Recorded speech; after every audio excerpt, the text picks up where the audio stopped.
Assalamualaikum Ustadz. Waalaikumsalam warahmatullahi wabarakatuh. Ahlan wa sahlan. Gimana kabarnya Ustadz? Alhamdulillah baik. Suara saya kedengeran nggak? Alhamdulillah jelas Ustadz. Oke. Baik Ustadz. Persiapan oke Ustadz. Kalau gitu Anda buka. Bismillah. Baik. Bismillahirrahmanirrahim. Assalamualaikum warahmatullahi wabarakatuh. Alhamdulillah hamdan katsiran tayyiban mubarakan fi kama yuhibbu rabbuna wa yarda. Asyhadu an la ilaha illallah wahdahu la syarikalah wa asyhadu anna Muhammadan abduhu wa rasuluh. Allahumma salli wa sallim ala nabiyyina Muhammad wa ala alihi wa ashabihi wa man tabi'ahum bi ihsanin ila yaumiddin amma ba'd. Baik para ikhwah dan akhwat jamaah pemimpin mengaji yang semoga Allah muliakan. Alhamdulillah kita bersyukur kepada Allah Subhanahu wa taala yang telah memberikan kemudahan kepada kita semua dan juga kesempatan untuk kita kembali berkumpul bersama dalam majelis ilmu yang semoga senantiasa dilimpahkan keberkahan oleh Allah Subhanahu wa taala dan juga rahmatnya. Kemudian salawat dan salam senantiasa terlimpahkan kepada Nabi kita Muhammad SAW, kepada keluarga, para sahabat dan juga para pengikut setia beliau hingga akhir zaman kelak. Amma ba'd. Para hadirin, ikhwah dan akhwat, jamaah yang semoga Allah muliakan. Eh, Alhamdulillah kita bisa kembali bersama pada pertemuan perdana kita setelah kita libur berhenti sejenak selama sebulan full di bulan Ramadan yang lalu. Maka kami ucapkan taqabbalallahu minna wa minkum. Semoga Allah menerima amal ibadah kita di bulan Ramadan yang lalu dan mempertemukan kita pada bulan Ramadan yang akan datang.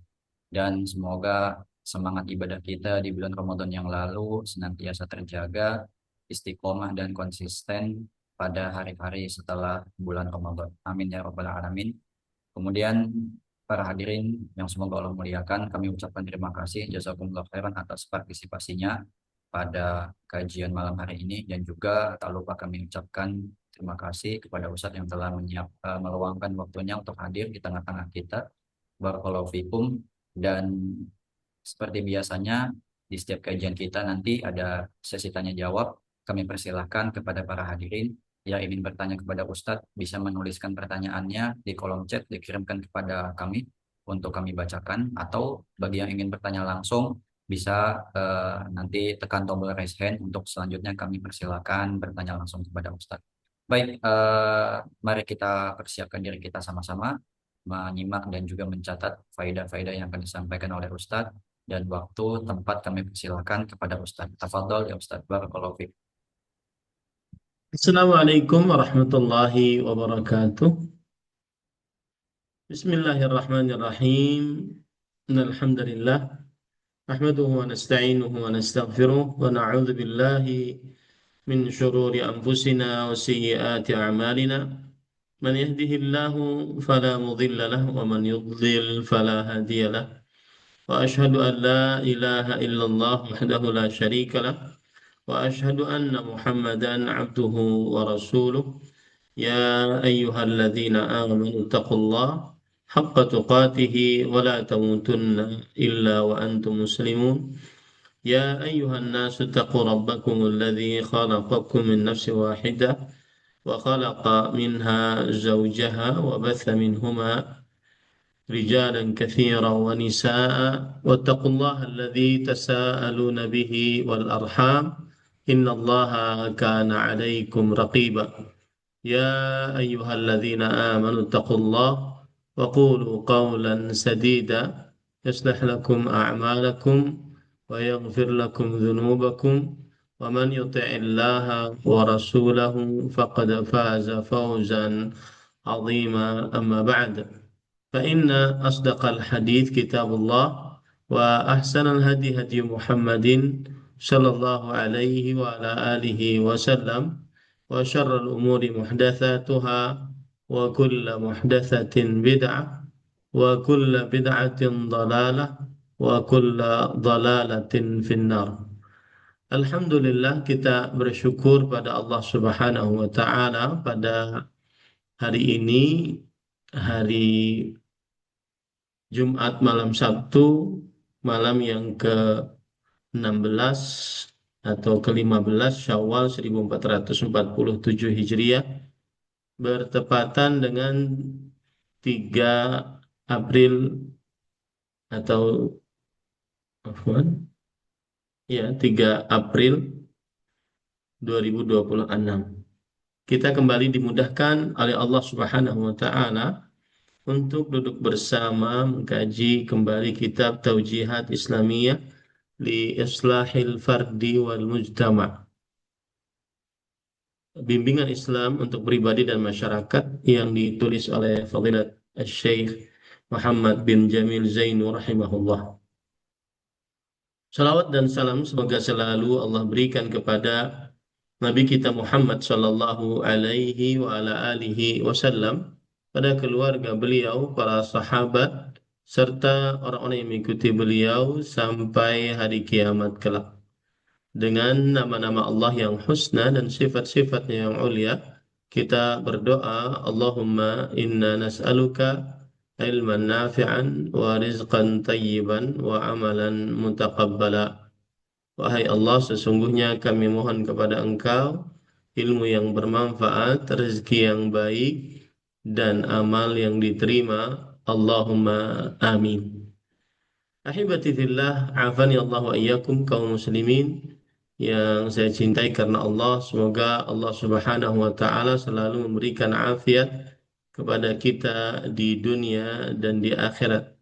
Pada kesempatan kali ini kita membahas tentang masih di dalam anwa'ul kabair, macam-macam dosa-dosa besar.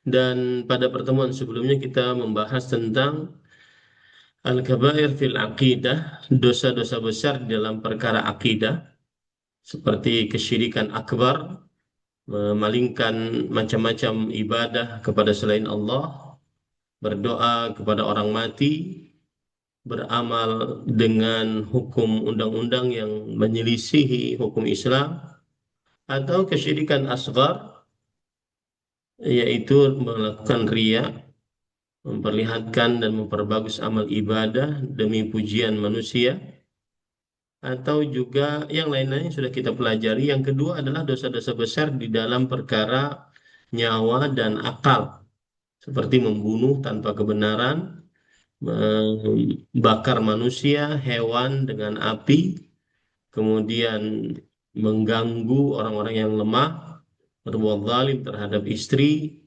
terhadap murid, terhadap pembantu, terhadap hewan, dan melakukan ghibah, namimah, kemudian juga meminum minuman yang memabukkan dengan berbagai macam bentuk minumannya, dan yang lain-lain yang sudah kita pelajari. Kemudian yang ketiga yaitu dosa-dosa besar di dalam perkara harta, yaitu memakan harta anak yatim, kemudian berjudi, main catur sambil judi, kemudian mencuri, membegal, mengambil harta dengan kekerasan seperti menjamret, kemudian menyogok, kemudian menggunakan takaran dan timbangan, kemudian bersumpah dengan sumpah yang dusta untuk bisa mengambil harta orang lain, kemudian menipu saat jual beli, kemudian juga tidak menepati janji, bersaksi palsu, menipu, berbuat mubadzir, dan yang lain-lainnya. Sekarang kita masuk kepada dosa-dosa besar yang berkaitan dengan ibadat. Dosa-dosa besar yang berkaitan dengan ibadat. Taib. Penulis berkata, al-kabairu fil ibadat tarkus salati atau ta'khiruha an waqtiha bila udhrin. Yang artinya dosa-dosa besar di dalam perkara ibadah, seperti meninggalkan sholat atau mengakhirkannya dari waktunya tanpa ada alasan yang dibenarkan oleh syariat tentunya. Wa man'uz zakati, dan tidak mau membayar zakat, wal iftar fi Ramadan bila uzur, dan berbuka di dalam bulan Ramadan tanpa ada alasan yang dibenarkan oleh syariat. Wa tarkul haji ma'al qudrati alaih, meninggalkan atau tidak menunaikan ibadah haji padahal dia sanggup. Wal firar atau wal fararu minal jihadi fi sabilillah, kemudian tidak mau berjihad di jalan Allah Subhanahu wa taala apabila itu diwajibkan. Wa tarkul jihad bin nafsi awil mali awil lisani ala man wajaba alaih, meninggalkan jihad baik dengan nyawa atau harta atau lisan bagi atas orang yang diwajibkan atasnya. Wa tarku salatul jama'ati awil jum'ati min ghairi uzr, meninggalkan salat Jumat atau jamaah tanpa ada alasan yang dibenarkan oleh syariat. Wa tarkul amri bil ma'ruf wan nahyi 'anil munkar 'alal mustati', dan meninggalkan amar ma'ruf nahi mungkar atas siapa yang sanggup untuk mengerjakannya. Wa adamu tanazzuhi 'anil minal baul, adamu tatahhur minal baul bil waraq atau bil waraq atau afwan awil hajar awil ma, tidak mensucikan diri dari kencing baik dengan daun atau dengan batu atau dengan air. Wa adamul amali bil ilm, dan yang terakhir tidak mengerjakan ilmu, tidak beramal dengan ilmunya.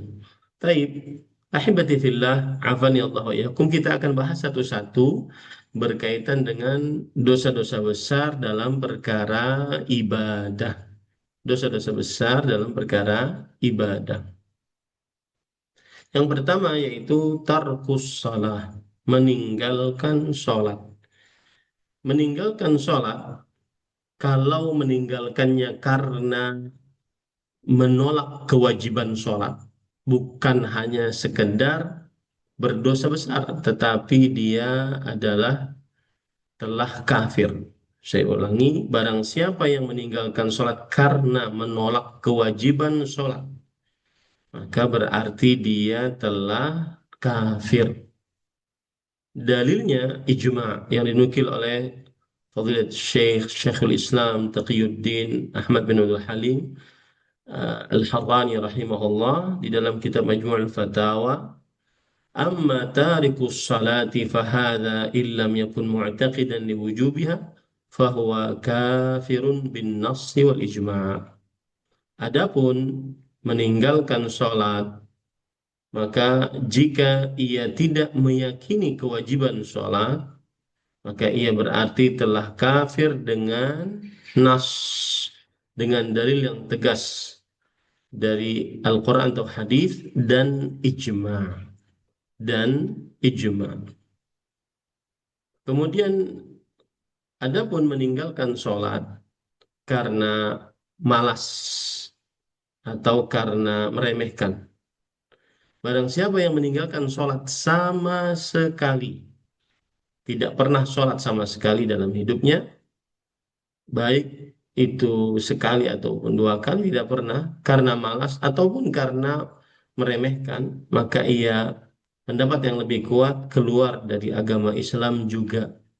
Dan ini adalah mazhab Hambali dan salah satu wajh sisi dari mazhab Syafi'i dan salah satu pendapat dari mazhab Maliki, dan ini adalah sebagian ulama salaf berpendapat demikian. Berkata Imam Ibnu Abdul Bar rahimahullahu taala, "Waqtalafu fil muqirri biha wa bi fardhiha at-tariku 'amdan li'amaliha wa huwa 'ala al-qiyam biha qadir." فروي عن علي وابن عباس وجابر وأبي الدرداء تكفير تارك الصلاة. Dan para ulama berbeda pendapat tentang orang yang mengakui kewajiban sholat dan dia meninggalkan dengan sengaja perbuatan sholat tersebut padahal dia sanggup untuk mengerjakannya. Maka diriwayatkan dari Ali bin Abi Thalib sahabat Nabi, Abdullah bin Abbas, Jabir bin Abdullah, Abu Darda, pengkafiran terhadap orang yang meninggalkan sholat. Qalu, mereka mengatakan, man lam yusalli fahuwa kafir. Barang siapa yang tidak sholat, maka sungguh dia telah kafir. Wa an Umar bin Al-Khattab radhiyallahu an, la hadza fil Islam liman taraka salata, dan berkata Umar bin Khattab radhiyallahu anhu, tidak ada bagian di dalam agama Islam bagi siapa yang meninggalkan sholat dengan sengaja.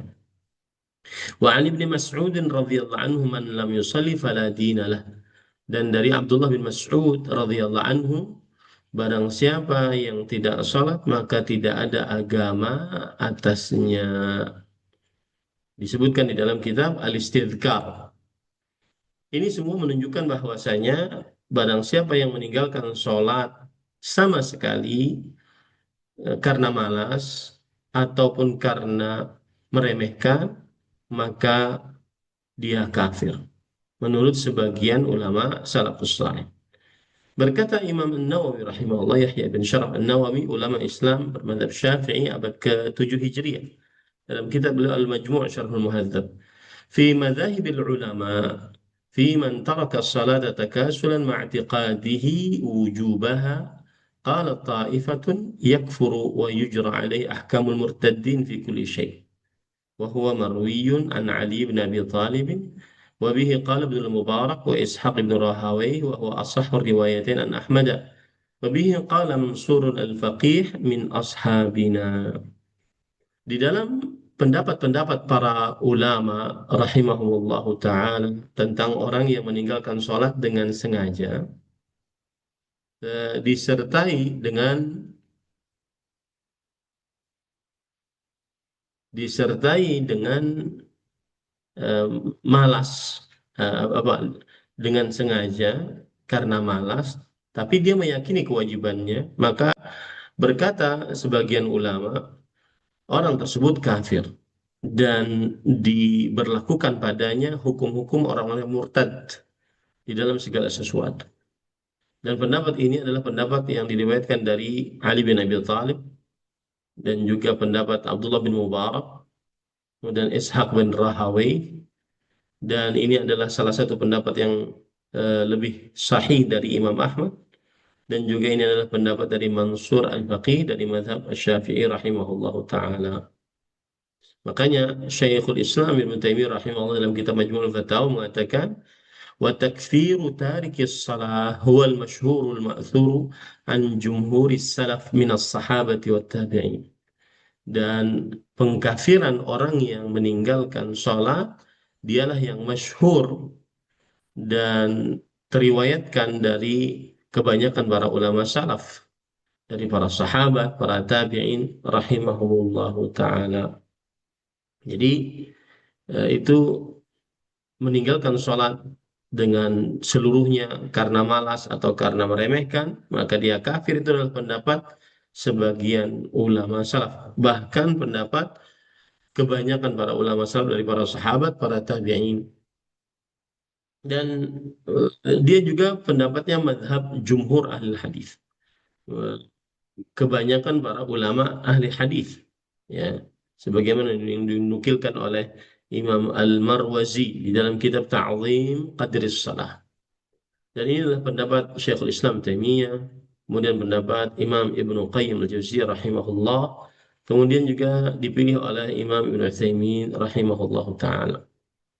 Siapa yang meninggalkan sholat dengan sengaja, sama sekali tidak pernah sholat karena malas ataupun meremehkan, maka berarti dia sudah kafir. Dalil-dalilnya surat Maryam ayat 59. Allah Subhanahu wa taala berfirman, فَخَلَفَ مِنْ بَعْدِهِمْ خَلْفٌ أَضَاعُوا الصَّلَاةَ وَاتَّبَعُوا الشَّهَوَاتِ فَسَوْفَ يَلْقَوْنَ غَيًّا. Akan menggantikan setelah mereka para orang-orang pengganti yang melalaikan sholat, mengikuti syahwat, maka mereka akan mendapatkan siksa neraka ghayy. Sisi pendalilan dari ayat ini adalah Allah Subhanahu wa taala berfirman di dalam eh, tentang orang-orang yang melalaikan sholat, yang mengikuti syahwat. Kemudian Allah berfirman, illa man taba wa amana wa amila salihan, kecuali orang yang bertobat dan beriman. Maka ini menunjukkan kata-kata bahwa kecuali orang yang bertobat dan beriman, menunjukkan kepada mereka ketika melalaikan sholat, tidak sholat sama sekali dan mengikuti syahwat, mereka orang-orang bukan orang-orang yang beriman. Nah, begitu cara memahami ayat ini. Mereka bukan orang-orang yang beriman. Kemudian yang kedua, yaitu surat Ar-Rum ayat 31. Aqimus salah wa aqimus salah wa la takunu minal musyrikin. Yang artinya, dan dirikanlah salat dan janganlah kalian termasuk orang-orang yang musyrik. Para ikhwan yang dirahmati oleh Allah Subhanahu wa taala, ayat ini menjelaskan bahwa Allah Azza wa Jalla menjelaskan tentang tanda keberadaan mereka termasuk orang-orang musyrik, yaitu meninggalkan sholat. Kenapa mereka dianggap sebagai orang musyrik? Karena mereka meninggalkan sholat. Nah, ini sebagaimana dijelaskan oleh Imam Al-Marwazi dalam kitab Ta'zim Qadris Shalah. Adapun dari hadis Rasul Sallallahu Alaihi Wasallam yang menunjukkan bahwa orang yang meninggalkan sholat dengan seluruhnya karena malas atau karena meremehkan adalah kafir. Hadis riwayat Muslim dari Jabir bin Abdullah radhiyallahu anhuma. Hadis riwayat Muslim dari Jabir bin Abdullah radhiyallahu anhuma. Bahwa Rasul Shallallahu Alaihi wa ala alihi Wasallam bersabda, Inna baina rajuli wa baina syirki wal kufri tarkus salah. Sesungguhnya antara seseorang dan kesyirikan kekufuran adalah meninggalkan sholat. Kemudian juga berdasarkan hadis yang lain, riwayat Imam Tirmidzi, An-Nasai, Ibnu Majah, dan Imam Ibnu Hibban, eh, dari sahabat Nabi Buraidah bin Al-Husayb radhiyallahu an, bahwa Rasulullah sallallahu alaihi wa ala alihi wasallam bersabda, Innal ahda alladhi bainana wa bainahum as-salah faman tarakaha faqad kafar. Yang artinya perjanjian antara kami dengan mereka orang-orang kafir adalah perihal salat. Maka barang siapa yang meninggalkan salat maka sungguh dia telah kafir.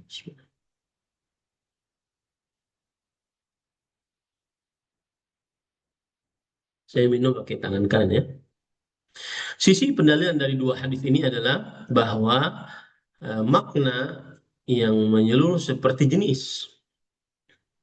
Yang artinya barang siapa yang, misalkan saya beri contoh misalkan ya, barang siapa yang berbuka puasa di salah satu hari dari bulan Ramadan, maka dia tidak dianggap meninggalkan seluruh puasa secara mutlak. Barang siapa yang meninggalkan sebagian pelajaran misalkan, tidak dianggap penuntut ilmu tersebut meninggalkan eh, penuntutan ilmu secara mutlak. Nah, oleh karena itu, yang menjadi ukuran adalah meninggalkan sholat secara mutlak.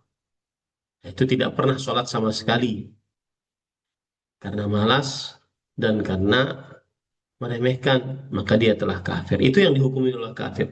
Kalau satu-satu, sebagian ulama mengatakan tidak kafir. Ya. Kemudian juga karena disebutkan tarkus salah, meninggalkan sholat. Meninggalkan sholat ini berarti lebih tepat kepada meninggalkan sholatnya sama sekali.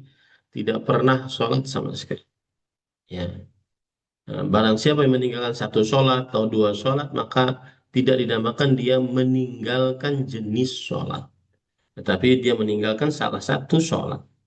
Nah, yang dimaksud di dalam hadis ini adalah meninggalkan seluruh sholat. Tidak pernah sholat sama sekali. Nah, itu yang dihukumi oleh kafir, oleh jumhur ahli hadis, kebanyakan para sahabat, para tabi'in.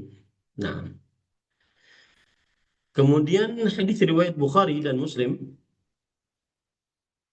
dari Anas bin Malik radhiyallahu an, anna Nabi sallallahu alaihi wasallam kana idza ghaza bina qauman lam yakun yaghzu bina hatta yusbiha wa yanzura. Fa in sami'a adzanan kaffa anhum wa in lam yasma' adzanan aghara alaihim. Yang artinya adalah Nabi Muhammad SAW jika memerangi suatu kaum, maka beliau tidak memerangi dengan membawa kita sampai waktu pagi dan melihat Apabila mendengar azan di waktu pagi, maka mereka tidak jadi memerangi kaum tersebut.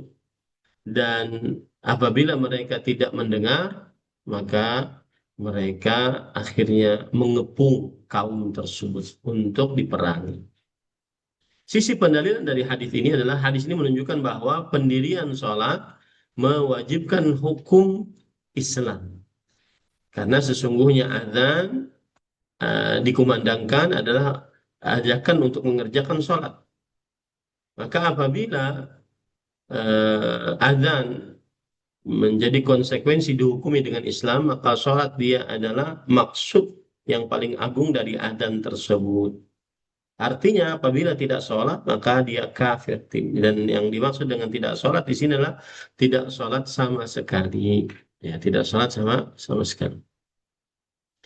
Nah, kemudian para ikhwan yang dirahmati oleh Allah Subhanahu wa taala, eh, eh,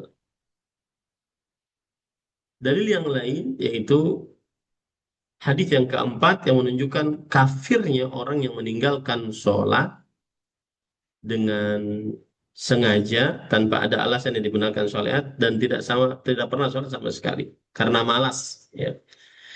Yaitu hadis Auf bin Malik radhiyallahu anhu riwayat Muslim dari Rasulullah sallallahu alaihi wa ala alihi wasallam. Beliau bersabda, "Khiyaru a'immatikum alladhina tuhibbunahum wa yuhibbunakum wa yusalluna 'alaikum wa tusalluna 'alaihim wa syiraru a'immatikum alladhina tubghidunahum wa yubghidunakum wa tal'anunahum wa yal'anunakum." Qila ya Rasulullah afala nunabidhuhum bisayf? Qala la, ma aqamu fiikumus shalah. Sebaik-baik pemimpin kalian yang kalian mencintai mereka dan mereka mencintai kalian. Kalian berdoa untuk mereka dan mereka berdoa untuk kalian. Dan seburuk-buruk pemimpin kalian adalah yang kalian membenci mereka dan mereka membenci kalian. Mereka mendoakan keburukan bagi kalian dan kalian mendoakan keburukan bagi mereka. Wahai Rasulullah, apakah kita boleh menenteng pedang untuk mereka, yaitu pemimpin-pemimpin yang buruk tersebut? Maka para ikhwan yang dirahmati oleh Allah Subhanahu wa taala, Rasul SAW menjawab, la, tidak boleh. Ma aqamu fiikumus salah. Selama kalian selama mereka mendirikan di tengah-tengah kalian sholat. Selama mereka mendirikan di tengah-tengah kalian sholat. Nah, hadis yang selanjutnya, hadis riwayat Bukhari Muslim tentang dalil tentang kafirnya orang yang meninggalkan sholat sama sekali, tidak pernah sholat karena malas dan karena meremehkan.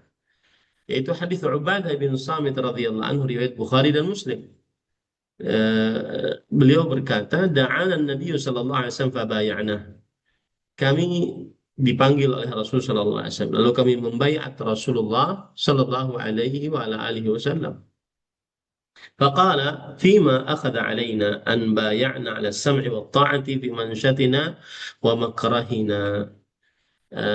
Dan termasuk yang dibaiatkan kepada kami adalah yaitu membaiat kami di atas selalu mendengar dan taat, di atas selalu mendengar dan taat saat dalam keadaan lapang ataupun dalam keadaan sulit. Wa usrina wa yusrina, dalam keadaan nyaman ataupun dalam keadaan berat. Wa atharatin alaina, atau tetap taat dan mendengar saat mereka lebih mendahulukan, yaitu pemimpin lebih mendahulukan kepentingan mereka dibandingkan rakyat. Wa alla nunazi'al amra ahlah illa an taraw kufran bawahan 'indakum minallahi fihi burhan. Dan tidak boleh untuk memberontak kepada pemimpin kecuali kalian melihat kekufuran yang jelas yang kalian miliki buktinya dari Allah Subhanahu wa taala dengan jelas. Baik. Dua hadis tadi, hadis Auf bin Malik dengan hadis Ubadah bin Samit, sisi pendalilannya menunjukkan bahwa siapa yang meninggalkan sholat dan tidak mengerjakan sholat sama sekali, kafir dengan jelas. Bukti dari Allah Subhanahu wa taala sebagaimana yang dijelaskan oleh Imam Asy-Syanqiti rahimahullah dalam kitab tafsir Adwaul Bayan. Adapun dalil dari ijma' tentang meninggalkan sholat adalah kafir apabila meninggalkannya sama sekali, tidak pernah sholat sama sekali karena malas dan meremehkan, maka ijma' para sahabat Nabi radhiyallahu anhum di antaranya yaitu yang dinukilkan oleh Imam Malik dalam kitabnya Al-Muwatta, oleh Ibnu Sa'ad dalam kitabnya Tabaqatul Kubra, Al-Khallal dalam kitabnya As-Sunnah, At-Tabarani dalam kitabnya Al-Mu'jam Al-Awsat, Al-Haytham dalam kitabnya Al-Majmu'uz Zawaid, dan sanadnya sahih dari Al-Miswar bin Makhramah bahwa dakhala ma'a Ibnu Abbas radhiyallahu anhuma ala Umar radhiyallahu anhu hina tu'in.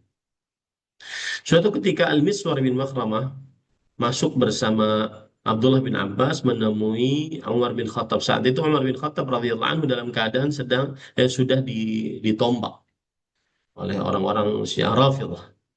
Yang nombak itu orang Syiah Rafidhah ya. Hina tu'in. Kemudian faqala Ibnu Abbas radhiyallahu anhu. Abdullah bin Abbas radhiyallahu anhu berkata, "Ya Amirul Mukminin, wahai Amirul Mukminin, as-salah, kita mengerjakan salat." Faqala ajal, innahu la hadza fil Islam liman adha'a as-salah. Iya benar, sesungguhnya tidak ada bagian apapun di dalam agama Islam bagi siapa yang melalaikan sholat. Bagi siapa yang melalaikan sholat. Sisi pendalilan dari hadis ini, sebagaimana dikatakan oleh Imam Al-Qayyim rahimahullah dalam kitab As-Salah wa Hukmu Tarikuha wa Hukmu Tarikiha, bahwa Umar bin Khattab radhiyallahu anhu ketika di dalam hadapan para sahabat Nabi, mereka tidak beliau Umar bin Khattab berkata demikian, yaitu berkata tidak ada bagian apapun dalam Islam bagi siapa yang meninggalkan sholat. Beliau berkata itu di hadapan para sahabat dan tidak ada seorang pun yang mengingkarinya, menunjukkan bahwa itu adalah ijma', konsensus para sahabat Nabi, bahwa tidak ada Islam bagi siapa yang meninggalkan sholat dengan sengaja. Begitu juga perkataan Abdullah bin Syaqiq Al-Uqaili yang diriwayatkan oleh Imam Tirmidzi, kemudian oleh Imam Al-Marwazi dalam kitab Ta'zim Qadri Salat, oleh Imam Al-Khallal dalam kitab As-Sunnah, Imam Al-Hakim dalam kitab Al-Mustadrak Al-Hakim, dan disahihkan oleh Imam Al-Albani rahimahullah, Imam Nawawi, Al-Iraqi, As-Sakhawi, dan juga Imam Al-Albani rahimahullah, bahwa kana ashabu Muhammadin sallallahu alaihi wasallam la yarawna syai'an min al-a'mali tarkuhu kufr ghairas salah. Adalah para sahabat Nabi Muhammad sallallahu alaihi wasallam tidak menganggap sesuatu apapun dari amal ibadah ditinggalkan menyebabkan kepada kekufuran selain sholat. Menyebabkan kepada kekufuran selain sholat. Nah, ini sisi pendalilan bahwa redaksi ini menunjukkan kepada para sahabat Nabi radhiyallahu anhu bersepakat atas sebuah pendapat, yaitu siapa yang meninggalkan sholat dengan sengaja karena malas, maka dia adalah kafir. Dan yang menukilkan ijma'nya para sahabat diantaranya Imam Ishaq bin Rahawayh, temannya Imam Ahmad rahimahullah, kemudian juga Imam Al-Qayyim, kemudian Imam Syaukani rahimahullahu ta'ala. Dengan demikian kita sudah mendalili bahwa sebagaimana yang dikatakan oleh Fadilat Asy-Syaikh Muhammad bin Jamil Zain rahimahullah, bahwa meninggalkan sholat adalah kufur. Ya. Dan termasuk daripada dosa besar. Dan alangkah banyaknya orang yang meninggalkan sholat di zaman sekarang. Kemudian au ta'khiruha an waqtiha bila uzur. Ya, mengakhirkan waktu mengerjakan sholat tanpa ada alasan yang dibenarkan oleh syariat. Para ikhwan yang dirahmati oleh Allah Subhanahu wa taala, ada hadis yang menunjukkan akan hal itu, dalil bahwa meninggalkan atau mengakhirkan waktu sholat termasuk dari dosa besar. Dalilnya dari Al-Quran adalah Allah Subhanahu wa taala berfirman di dalam Al-Quran tentang orang-orang yang lalai dalam sholatnya. Allah Subhanahu wa taala berfirman, "Fawailul lil musallin alladzina hum an salatihim sahun." Lalai orang-orang yang sholat.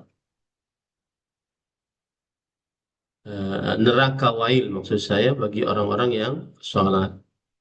Siapa mereka? Neraka wail bagi orang-orang yang sholat. Eh, Alladzina hum an salatihim sahun. Orang-orang yang lalai tentang sholat. Abdullah bin Abbas radhiyallahu anhu berkata, yakni al-munafiqin alladzina yusalluna fil alaniyah wa la yusarruna fis sir.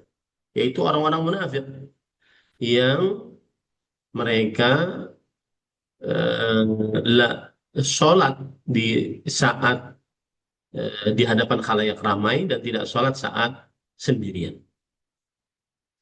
Kemudian juga Abdullah bin Abbas berkata, imma an fi'liha bil kulliyah, atau mereka orang-orang yang meninggalkan sholat sama sekali, sebagaimana sudah kita katakan tadi.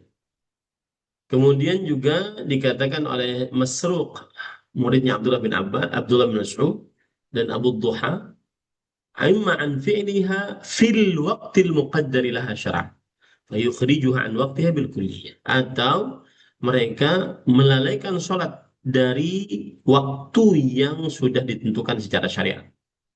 Akhirnya mereka mengeluarkan sholat dari waktunya dengan selalu mengerjakan demikian. Selalu sholat di luar waktu. Ini tidak benar. Atau juga imma an waqtihal awal fayuakhirunaha ila akhirihi daiman aw ghaliban. Nah, ini yang dikatakan oleh Imam Ibnu Katsir rahimahullah, atau lalai sholat dari waktunya yang awal dan mengakhirkan sholat tersebut di waktu akhirnya selalu, dan kebanyakan dia waktunya selalu mengakhirkannya seperti itu. Dan itulah sholatnya orang-orang munafik, sebagaimana hadis Rasul Shallallahu Alaihi Wasallam, tilka sholatul munafik, tilka sholatul munafik. Itulah sholatnya orang-orang munafik. Itulah sholatnya orang-orang munafik. Tilka sholatul munafik. Itulah sholatnya orang-orang munafik. Ya jelisu ya kubus syams. Kalau sudah adzan asar dia duduk nunggu matahari. Tidak mau sholat langsung. Hatta idza kanat baina qarnai syaitan qama fanaqara arba'an la yadhkurullaha fiha illa qalil. Sehingga ketika matahari sudah di antara dua tanduk syaitan, yaitu matahari itu kalau mau terbenam terlihat dari lautan seperti dua tanduk syaitan, maka ia bangun mendirikan sholat dalam keadaan terlalu cepat, seperti burung memakan mematuk makanannya. Ya, sholatnya 4 rakaat, tidak menyebut nama Allah Subhanahu wa Ta'ala dalam sholatnya kecuali sedikit saja. Kata Imam Ibnu Katsir rahimahullah, "Fahadza akhara salat al-'asr allati hiya al-wusta." Maka orang ini mengakhirkan sholat asar, yang mana sholat asar adalah sholat yang wusta, yang pertengahan, yang agung. Nah, ini para ikhwan dirahmati oleh Allah Subhanahu wa Ta'ala. Eh,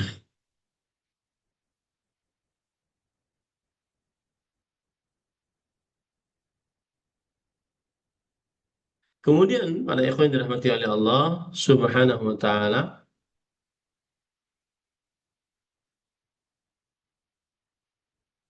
baik. Itu dalil dari Al-Quran tentang dosa besarnya orang yang mengakhirkan sholat selalu di akhir waktu tanpa ada alasan yang dibenarkan oleh syariat. Baik, kita lanjut. Kemudian waman zakah, dan menahan zakat. Dalil yang menunjukkan bahwa menahan zakat termasuk daripada dosa besar adalah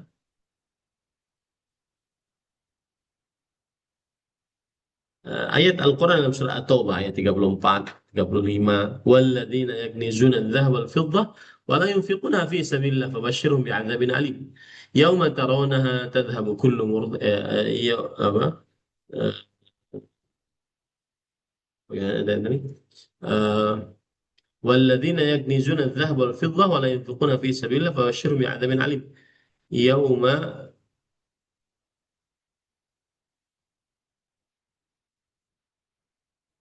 يكنزون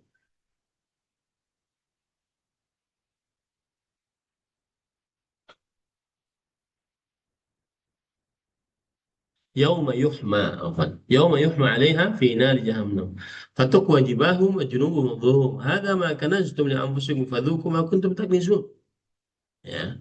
Yang artinya surat Taubah ayat 34-35 yang artinya adalah eh, orang-orang yang menyimpan emas dan peraknya tidak mensedekahkannya di jalan Allah maka eh, beritahukanlah kepada mereka bahwa mereka akan mendapatkan siksa yang pedih. Bagaimana siksanya? Pada hari dipanaskan emas perak itu dalam neraka jahanam. Lalu dibakarnya dengan dahi mereka, lambung dan punggung mereka. Lalu dikatakan kepada mereka, inilah harta bendamu yang kamu simpan untuk dirimu sendiri. Maka rasakanlah sekarang akibat dari apa yang kamu simpan tersebut. Nah, ini menunjukkan bahwa yang tidak mau bayar zakat diancam dengan siksa. Ya, sebagaimana yang sudah saya sebutkan tadi. Dan pengancaman dengan siksa yang seperti ini menunjukkan kepada dosa besar. Karena pengertian dosa besar adalah kullu dzambin khatamahullah binar au la'nah au azab au ghadab. Setiap dosa yang diancam oleh Allah dengan api neraka, siksa, laknat dan murka. Ini para ikhwan yang dirahmati oleh Allah Subhanahu wa taala.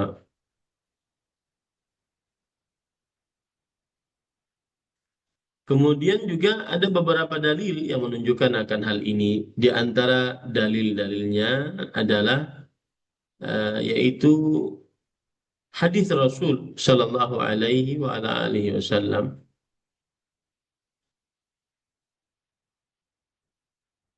Ma min sahibi eh, sebentar. Ada hadis yang menunjukkan bahwa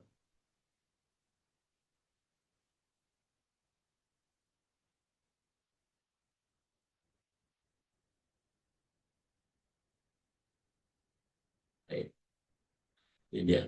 Hukum bagi orang yang tidak mau bayar zakat. Sama seperti sholat tadi, apabila ada orang yang tidak mau bayar zakat karena menolak kewajiban zakat, maka dia kafir. Dia kafir.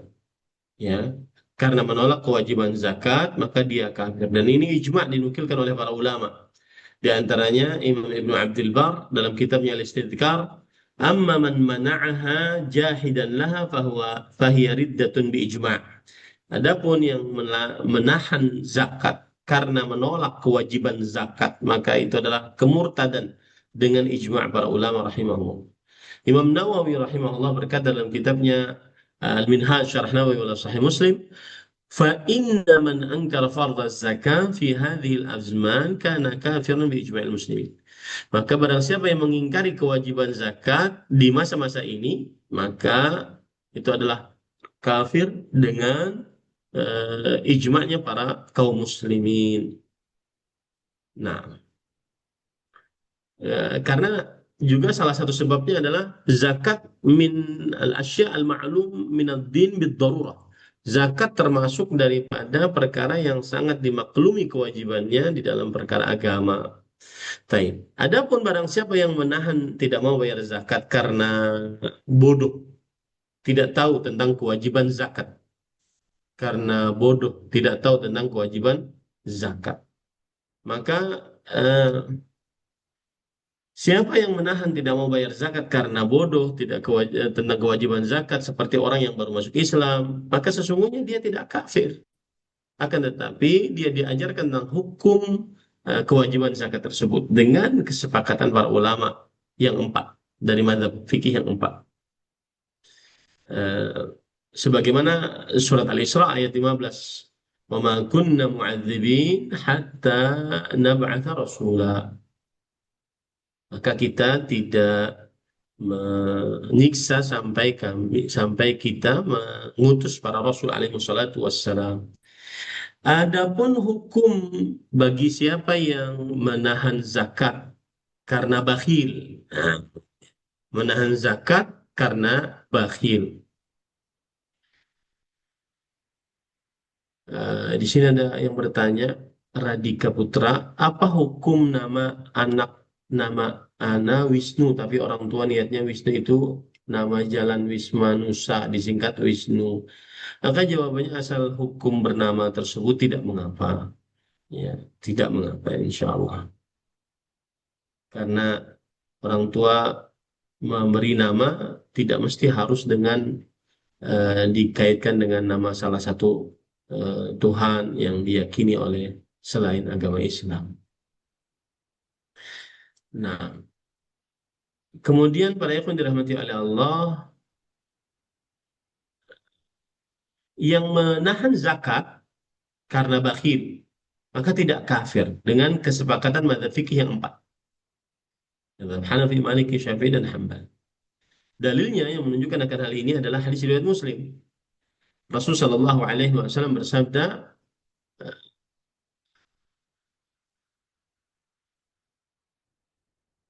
tentang sebentar yang di TikTok, sebentar ya, saya akan teruskan ini dulu baru kita jawab beberapa pertanyaan.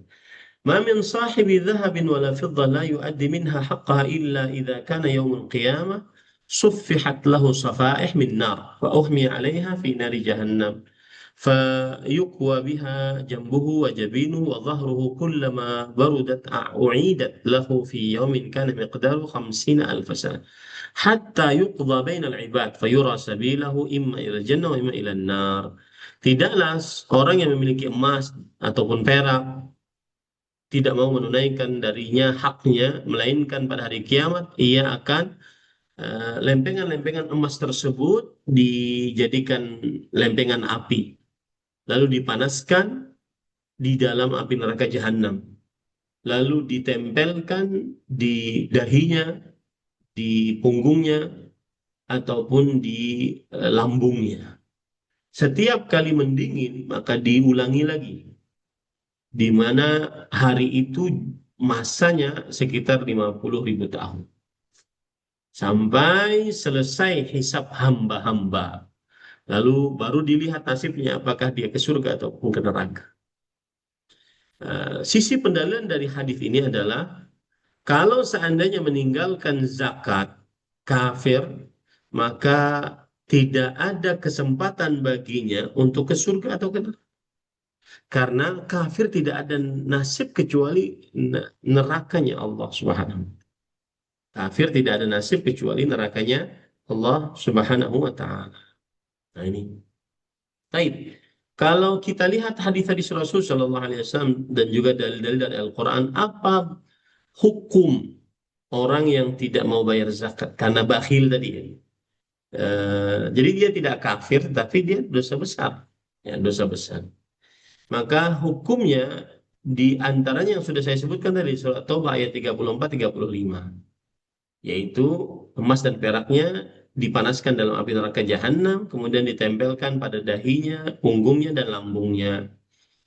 Dalil yang lain yaitu hadis riwayat Imam Bukhari dari Abu Hurairah radhiyallahu anhu. Rasul sallallahu alaihi wasallam bersabda, "Man atahu Allah malan falam yuaddi zakatah, muthila lahu maluhu syuja'an aqra' lahu zabibatan yutawwiquhu yawmal qiyamah ya'khudhu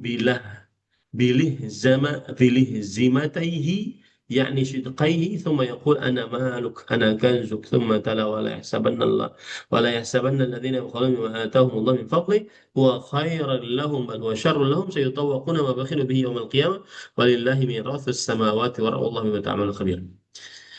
Rasulullah SAW bersabda, barang siapa yang diberikan oleh Allah harta, lalu dia tidak menunaikan zakatnya, maka buatkan untuknya dari hartanya sebut syuja'. Syuja' adalah al-hayyah az-zakat, yaitu ular jantan. Ular jantan. Disebutkan wa yaqum ala dzambih, dan dia bisa berdiri di atas ekornya. Wa rubbama balagha ra'sal faris wa yakunu fi sahari. Kadang-kadang dia mendapati kepala orang yang berburu, ataupun orang yang naik kuda, ya. Jadi besar ini ularnya besar. Dia bisa memakan kepala, dan biasanya ada di eh, padang pasir. Ini namanya suja. Aqra. Aqra artinya adalah, disebutkan dalam kitab Al-Minhaj Syarah Nawawi dan Sahih Muslim, alladzi tama'awa sya'ruhu likathrati summi. Yang mana kepala dari si ular ini botak karena saking banyaknya racunnya, ya, saking banyaknya racunnya itu yang nggak mau bayar zakat tuh, ya, itu yang kena, tidak mau bayar bayar zakat. Lahu zabibatan, dia memiliki dua zabibah. Zabibah adalah nuktah sauda fi fawqa ainil hayyah. Jadi dua noktah hitam, titik hitam di atas mata si ular tersebut. Ya, mata si ular tersebut. Ini disebutkan oleh Imam Ibnul Athir rahimahullah. Dan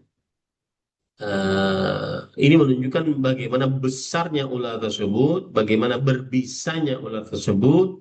Ya, kemudian yutawiquhu yaumil qiyamah. Orang yang tidak mau bayar zakat tadi dililit oleh ular tersebut pada hari kiamat. Kemudian dia apa namanya? Dia lumat orang yang tidak mau bayar zakat. Kemudian si ular ini mengatakan, "Aku hartamu, aku adalah simpanan hartamu." Ini para ikhwan dirahmati oleh Allah Subhanahu wa taala. Kemudian Nabi Muhammad sallallahu alaihi wasallam membaca ayat surah Ali Imran ayat 180. "Wala yahsabanna alladziina yabkhaluna bima aataahumullahu min fadlih." Dan janganlah sekali-kali ia mengira orang-orang yang bakhil dengan apa yang Allah Subhanahu wa taala berikan dari karunia-Nya, kebakhilan mereka itu baik bagi mereka. Jangan kira sebenarnya demikian. Bal huwa syarrun lahum. Tapi itulah keburukan bagi mereka. Sayutawwaquna ma bakhilu bihi yaumil qiyamah. Maka hartanya tersebut akan melilit. Nah, ini yang tadi. Ya, maksud dari ayat ini adalah hadis Rasulullah Shallallahu Alaihi Wasallam. Dan ini salah satu tafsiran yang terbaik yang kedua, yaitu menafsirkan Al-Quran dengan hadis Rasulullah SAW. Yang pertama adalah menafsirkan Al-Quran dengan ayat Al-Quran. Disebabkan dengan apa yang mereka bakhilkan pada hari kiamat. Walillahi mirafus samawati wal ard. Allah memiliki seluruh kekayaan langit dan bumi. Wallahu bima ta'malun khabir. Allah Maha mengetahui dengan apa yang kalian lakukan. Nah, adapun itu akibat di akhirat, ya. Akibat di dunia apa? Akibat di dunia. Maka barang siapa yang menahan zakat, berarti dia di dalam tawanan para pemimpin sampai diambil, dan pemimpin boleh mengambil zakatnya dengan paksa bagi orang yang wajib untuk berzakat. Dan subhanallah, kalau ini dilakukan, para ikhwan yang dirahmati oleh Allah Subhanahu wa taala, kalau dilakukan maka niscaya ini akan bagus sekali. Tidak ada orang yang apa namanya miskin karena zakat, luar biasa manfaat. Allah berfirman dalam surah At-Taubah ayat 103, "Khudh min amwalihim shadaqatan tutahhiruhum wa tuzakki." Ambillah dari harta mereka, orang-orang kaya, zakat yang mensucikan mereka dan mentazkiyah mereka. Eh, para ikhwan yang dirahmati oleh Allah Subhanahu wa taala, ayat ini adalah redaksinya diberikan kepada Nabi Muhammad SAW, ya, untuk mengambil zakat. Siapa yang tidak membayar zakat, maka diperbolehkan oleh Nabi Muhammad SAW, oleh Allah Subhanahu wa taala, untuk Nabi Muhammad SAW untuk membayar zakat, untuk mengambil zakat. Ini dalil yang menunjukkan bahwasanya si pemimpin negara boleh untuk mengambil harta zakat. Dan saya nasihatkan lebih baik mengambil harta zakat dibanding harta pajak. Ya, lebih baik gitu, karena lebih berkah sesuai dengan hadis Rasul Shallallahu Alaihi Wasallam. Nah, Nah, baik. Sudah 1 jam kita berbicara, Ustadz. Lebih baik kita cukupkan. Mungkin masih ada waktu, ya, masih ada waktu untuk bertanya jawab. Silahkan jika ada yang bertanya. Baik Ustaz, jazakallah khair atas penyampaiannya. Semoga bisa menjadi tambahan ilmu yang bermanfaat untuk kita semua dan menjadi keberkahan untuk semuanya. Barakallahu fikum jemaah sekalian, kita memasuki sesi tanya jawab. Kami berikan kesempatan kepada para hadirin yang ingin bertanya kepada Ustadz bisa secara langsung dengan raise hand atau bisa mengirimkan pertanyaan di kolom chat. Baik, sudah ada yang angkat tangan di sini. Kami persilakan kepada Bapak Abi Yahya untuk bisa langsung bertanya kepada Ustadz. Silakan, Bapak. Ya. Silahkan Bapak Abi Yahya. Assalamualaikum warahmatullahi wabarakatuh.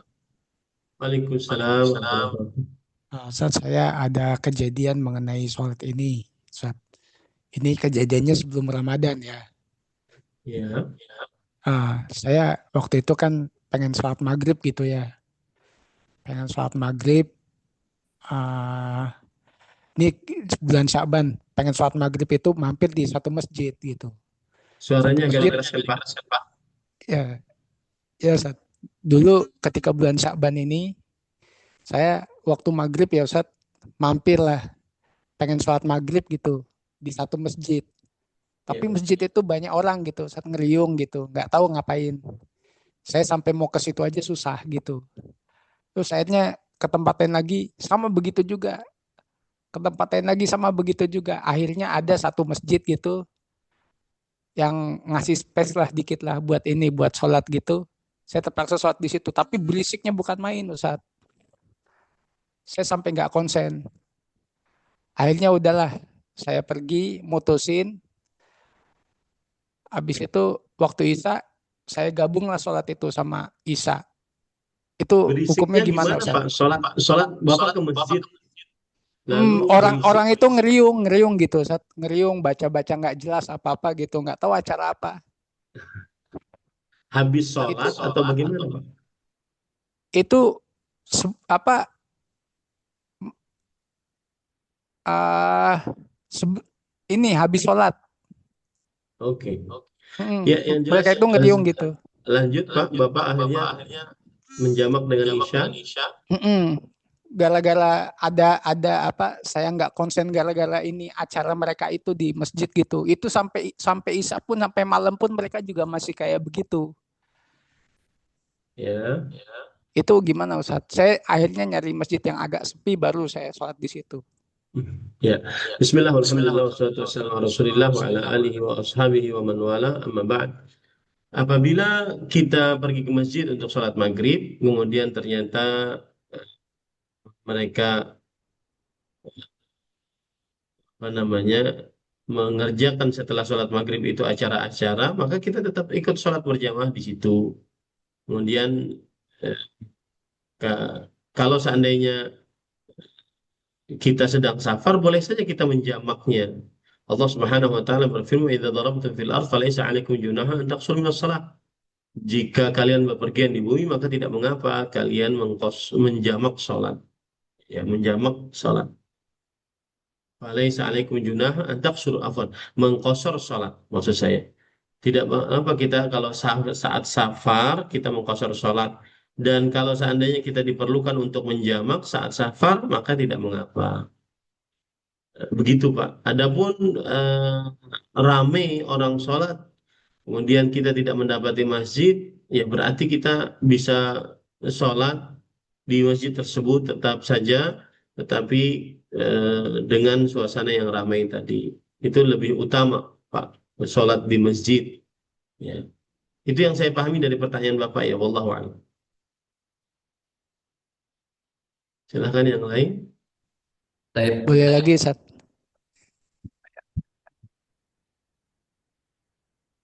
Silahkan. Yang kedua, saya sholat di masjid, tapi begitu selesai sholat saya baru sadar masjidnya itu di sampingnya ada kuburannya gitu. Padahal itu di areal kantor, di areal studio Indosiar gitu, Ustaz. Baik. Tapi saya baru sadar begitu keluar itu loh, masjidnya ini ada kuburannya 2 gitu. Padahal tuh Di di area mana kantor, kuburannya, Pak? di samping, Di samping, dekat di samping, iya, di sampingnya masjid, di bukan bukan pas dalam di bangunan depannya, masjid atau di dalam di luar, pagar masjid? di luar, Ustaz. Tetapi di dalam pagar masjid. Iya. Baik. Bismillah, walhamdulillah, wassalatu wassalamu ala rasulillah wa ala alihi wa ashabihi wa man wala, amma ba'd. Sholat tidak diperbolehkan, sholat di dalam eh, masjid yang di dalamnya terdapat kuburan, baik itu kuburan dibangun di atasnya masjid atau kuburan dimasukkan ke dalam masjid, karena ini untuk mencegah dari perbuatan kesyirikan, dan karena dalil-dalil larangan tentang hal tersebut di dalam hadis-hadis yang begitu banyak. Apabila kuburan di halaman masjid yang masih masuk ke dalam bagian area masjid, maka ini juga tidak diperbolehkan sholat di dalamnya. Ya, tidak diperbolehkan sholat di dalamnya. Jadi, misalkan saya gambar begini ya Pak ya, bentar. Saya ingin gambarkan ke Bapak. Eh,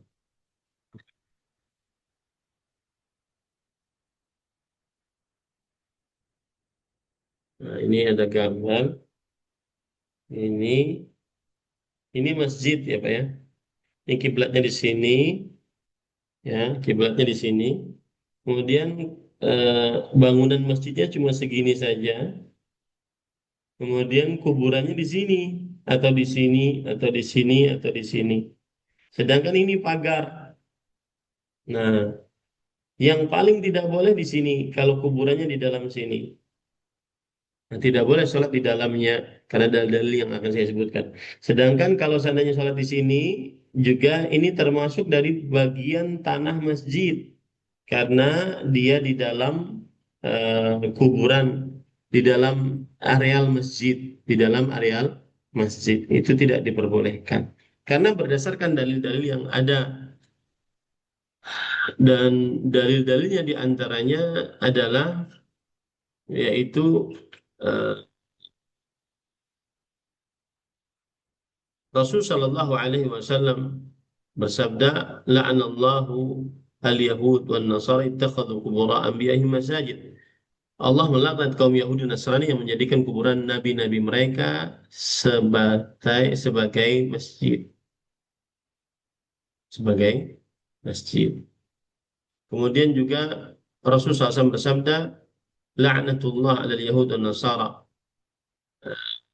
ittakhadhu qubura anbiya'ihim masajid." Allah laknat Allah terhadap kaum Yahudi dan Nasrani yang menjadikan kuburan-kuburan nabi mereka sebagai masjid. Ada beberapa dalil dari hadis-hadis Rasul, bahkan hadis tersebut termasuk dari wasiat Rasulullah SAW sebelum beliau meninggal.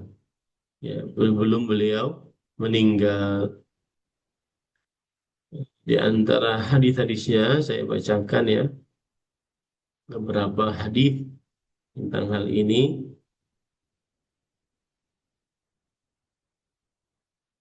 Di antaranya adalah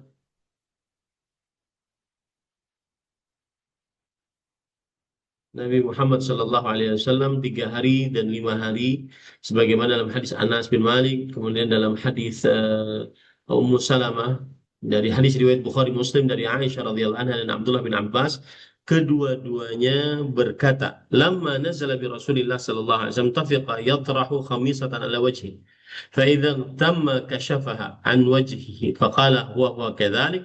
La'natullah 'alal yahud wan nasara ittakhadhu qubur anbiya'ihim masajid yuhadziru ma sana'u."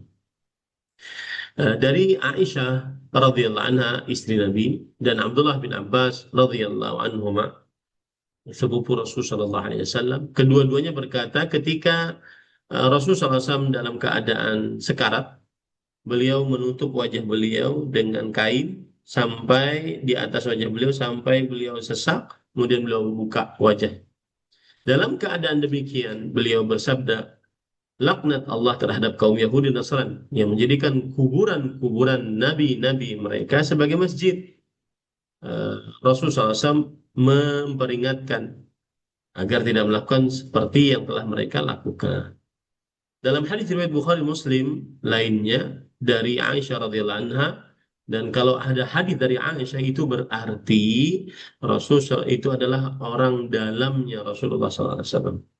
Rasul Shallallahu Alaihi Wasallam bersabda di fi maradhihi alladhi lam yaqum minhu. Beliau bersabda di dalam waktu sakitnya yang beliau tidak bangun dari sakitnya tersebut, artinya meninggal. La'anallahu al-yahuda wa nasara ittakhadhu qubur anbiya'ihim masajid. Allah melaknat kaum Yahudi dan Nasrani yang menjadikan kuburan-kuburan nabi-nabi mereka sebagai masjid. Aisyah radhiyallahu anha berkata, "Laula dzalika la ubriza qabrah khusyya an yutakhadha masjidan." Yang artinya, kalau tidak demikian, maka niscaya kuburannya akan dinampakkan. Dikhawatirkan untuk diambil masjid, dijadikan sebagai masjid. Kemudian hadis riwayat Imam Muslim juga dari Jundub bin Abdullah radhiyallahu anhu, bahwa Rasul sallallahu alaihi wasallam qabla an yamuta bi khams wa huwa yaqul, sebelum meninggal 5 hari beliau bersabda, ala wa inna man kana qablakum kanu yattakhidhu qubur anbiya'ihim masajid wa salihihim masajid. Ingatlah bahwa orang-orang sebelum kalian mereka menjadikan kuburan nabi-nabi mereka dan orang-orang saleh mereka sebagai masjid. Ya. Ala fala tattakhidul qubura masajid. Inni anhaakum an dzalik. Ya, janganlah kalian menjadikan kuburan-kuburan sebagai masjid. Sesungguhnya aku melarang kalian akan hal tersebut. Aku melarang kalian akan hal tersebut. Nah, ini semua dalil-dalil yang menunjukkan bahwa dilarangnya untuk sholat di dalam masjid yang ada kuburannya. Begitu juga la tusallu ilal kubur, hadis Rasulullah SAW. Janganlah kalian sholat menghadap ke kuburan. Ini semua larangan dari Nabi Muhammad SAW. Wallahu a'lam. Silahkan yang lain. Baik Ustaz, jazakallah khair atas jawabannya. Kita lanjutkan ke Saya ada pertanyaan nih dari kawan-kawan di TikTok. Saya sudah selesai puasa Syawal di hari Jumat. Apakah saya boleh teruskan besok puasa Yaumul Bir? Maka jawabannya boleh, meskipun hari Sabtu, asalkan puasa sebelumnya dan setelahnya. Kan puasa sebelumnya sudah ada dari tadi, di hari Jumat ini dia sudah puasa Syawal, kemudian puasa hari Sabtunya diperbolehkan. Nah, wallahu a'lam. Silakan Ustaz. Baik Ustaz, barakallahu fikum. Kami berikan kesempatan untuk yang saudara saya di sini, Bapak L atau Saudara Widya Humayro. Silakan untuk bisa bertanya langsung pada Ustaz.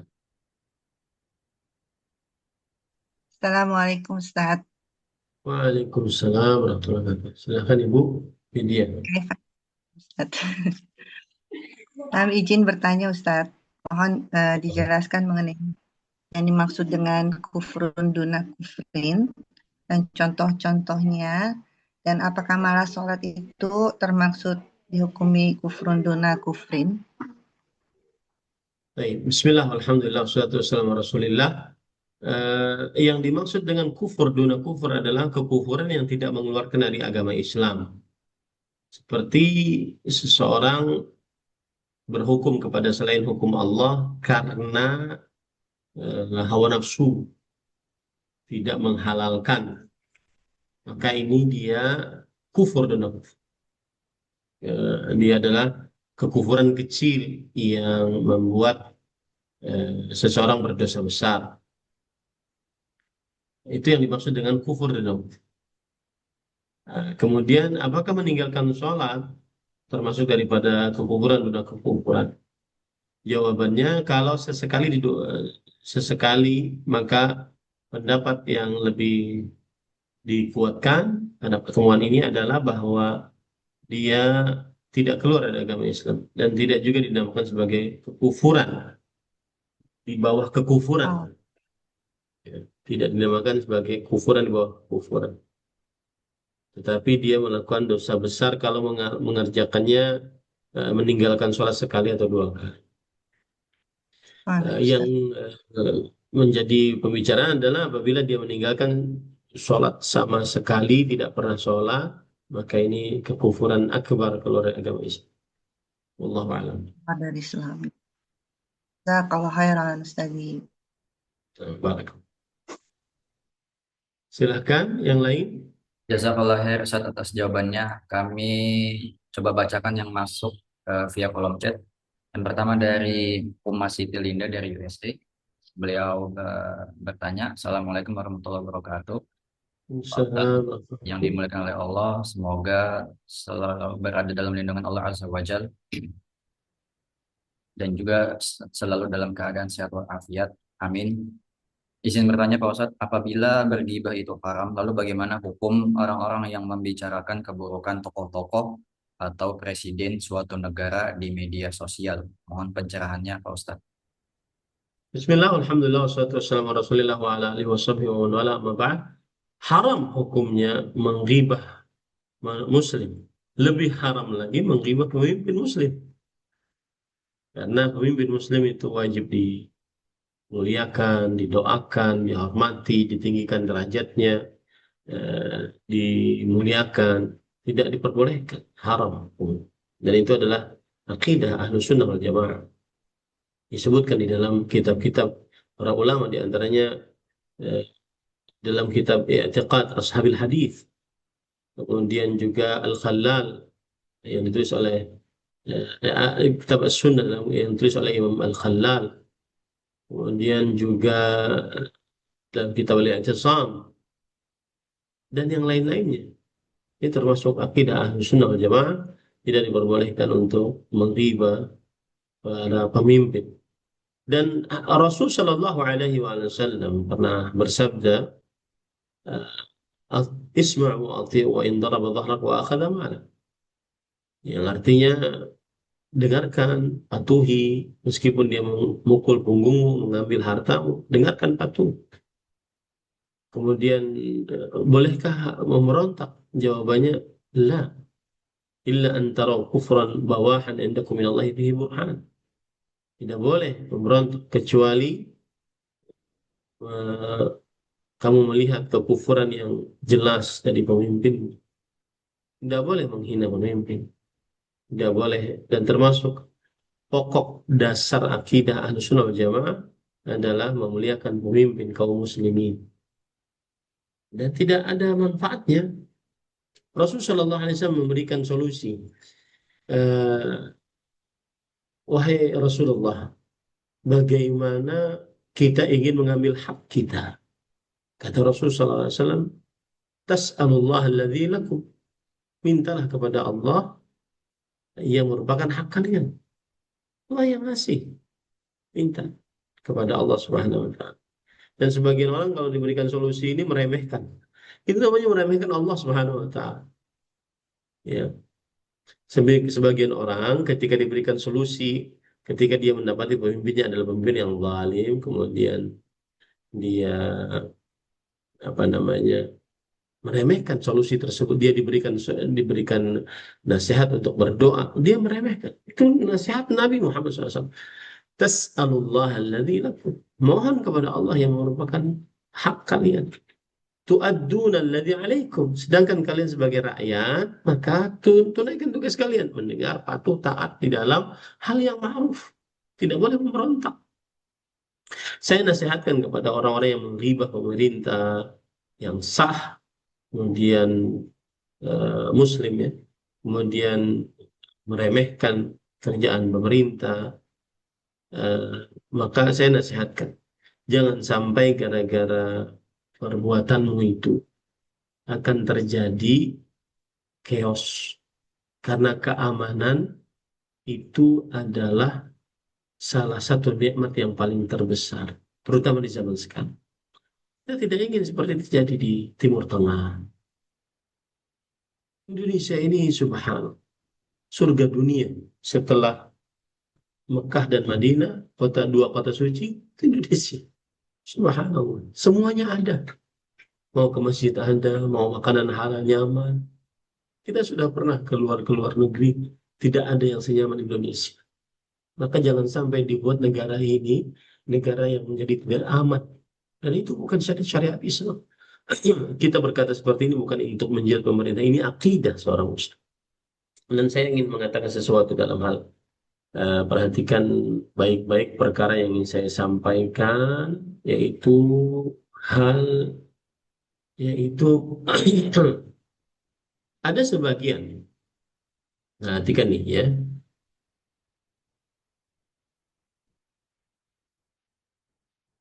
Ada sebagian yang mengatakan boleh mencela pemerintah karena pemerintah sekarang zalim, tidak berhukum 100% kepada hukum Islam, dengan dalih perkataan Syekhul Islam Ibnu Taimiyah rahimahullah yang berkata begini, al-imamul adl tajibu ta'atuhu fima lam yu'lam annahu ma'asiyah wa ghairul adl tajibu ta'atuhu fima ulima annahu ta'ah kal jihad. Perhatikan baik-baik perkataan ini yang sering dijadikan sebagai alasan bahwa boleh mencela pemimpin yang tidak adil, yang zalim, boleh katanya. Ya, perhatikan baik-baik. Saya jelaskan. Para ikhwan yang dirahmati oleh Allah, berkata Syekhul Islam Taimiyah rahimahullah, pemimpin yang adil wajib ditaati dalam perkara yang tidak diketahui sebagai maksiat. Adapun pemimpin yang tidak adil, yang zalim ya, maka wajib ditaati hanya dalam perkara yang diketahui sebagai ketaatan, seperti jihad. Nah, dari sinilah mereka akhirnya mengatakan boleh menghina pemimpin. Ya, maka kita katakan begini. Syekhul Islam Ibnu Taimiyah membedakan antara dua keadaan. Pemimpin yang adil wajib ditaati perintah-perintahnya secara umum selama tidak diketahui bahwa perintah itu merupakan maksiat. Karena hukum asal perintahnya adalah selaras dengan syariat. Itu yang pertama, yang adil. Yang kedua, pemerintah yang tidak adil atau fasik atau zalim tidak ditaati secara mutlak, kata mereka. Tetapi hanya ditaati dalam perkara yang jelas diketahui sebagai ketaatan kepada Allah, yaitu sesuai dengan syariat. Ini benar, ya. Nah, kemudian, apakah ketaatan ini bersifat ibadah atau hanya demi maslahat? Jadi ada sebagian orang yang mengkritik pemerintah dengan menghinanya, merendahkannya. Itu mereka mengatakan, ya sudahlah kita taat sebagai maslahat aja supaya tidak disiksa oleh mereka. Gitu. Maka kita katakan sesungguhnya taat kepada waliul amr, baik ia adil ataupun fasik, pada asalnya adalah ketaatan syar'i yang bersifat ibadah, namun tetap terikat dengan perkara yang ma'ruf. Bukan kita diperintahkan untuk mengerjakan maksiat lalu kita taat, tidak. Tetapi ketaatan kita kepada pemimpin yang adil atau yang tidak adil, yang fasik atau yang zalim, maka itu ketaatan ibadah kepada Allah Subhanahu wa taala. Maka bukan maksud ucapan Syekhul Islam dalam ketaatan kepada pemimpin yang fasik hanyalah sekedar urusan politik atau maslahat duniawi semata. Enggak. Akan tetapi itu tetap merupakan ketaatan kepada Allah selama perintah pemimpin tersebut sesuai dengan syariat.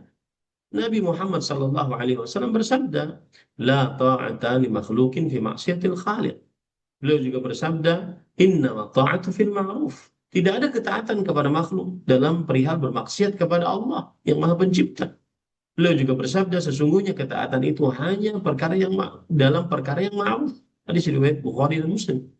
Dua hadis ini menjadi ukuran dasar pemimpin yang adil, maka umumnya pemimpin yang adil yang tidak fasik, tidak zalim, perintah-perintahnya didominasi oleh perkara yang ma'ruf. Maka ditaati. Dan pemimpin yang tidak adil, yang fasik, yang zalim, tidak diterima perintahnya kecuali yang telah jelas merupakan perkara yang ma'ruf. Itu maksudnya.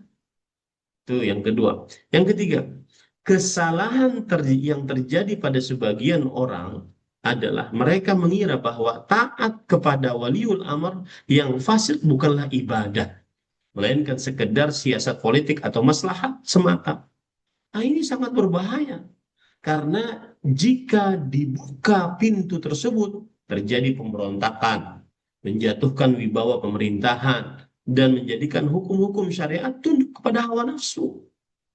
Jadi yang benar adalah ketaatan dalam hal ini, yaitu ketaatan kepada pemimpin meskipun dia zalim.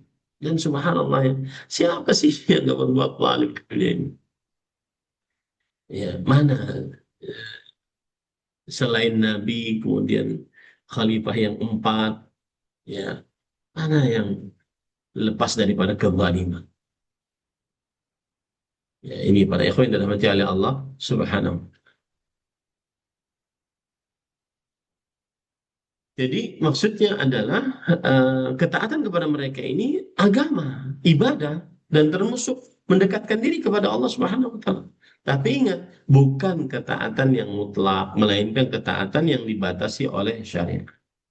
Jadi ringkasannya begini, yang dimaksud oleh Syekhul Islam Ibnu Taimiyah wallahu alam, ketaatan kepada waliul amr yang fasik bukan karena zat dirinya, tetapi karena pada perintahnya terdapat kesesuaian dengan syariat. Maka ketaatan itu adalah ketaatan kepada Allah, bukan ketaatan kepadanya secara mutlak. Nah, itu maksudnya. Ya. Ini para ikhwan yang dirahmati oleh Allah Subhanahu wa taala. Wallahu alam. Baik Ustaz, jazakallah khair atas jawabannya. Masih boleh Ustaz pertanyaannya? Satu lagi ya, karena sini sudah 10:30 malam nih. Baik Ustaz. Satu lagi Ustaz, terakhir pertanyaan dari jamaah di kolom chat. Bismillah, Barakallahu fiik Ustaz, izin bertanya, bagaimana dengan hasil pengembangan dari uang BPJS ketenaga kerjaan yang kita terima? Apakah termasuk riba? Apakah dana tersebut bisa disalurkan untuk pembangunan masjid? Untuk perkara ekonomi mungkin lebih tanya kepada ustadz-ustadz yang lebih kompeten di bidangnya ya. Seperti Ustadz Dr. Erwandi Termidi, Ustadz eh, Dr. Firanda Dirjah, Hafizahullah, Ustadz Dr. Musyaffa, Hafizahullah, dan Ustadz yang sibuk-sibuk dengan ekonomi lebih baik ditanya. Wallahu alam, ini yang sudah saya sampaikan Ustaz. Baik Ustaz. Cukup. Jazakumullahu khairan. Barakallahu Waalaikumsalam. fikum. Wassallallahu nabiyana Muhammad. Walhamdulillahirabbil alamin. Wassalamualaikum warahmatullahi wabarakatuh. Waalaikumsalam warahmatullahi wabarakatuh. Fadal Ustaz.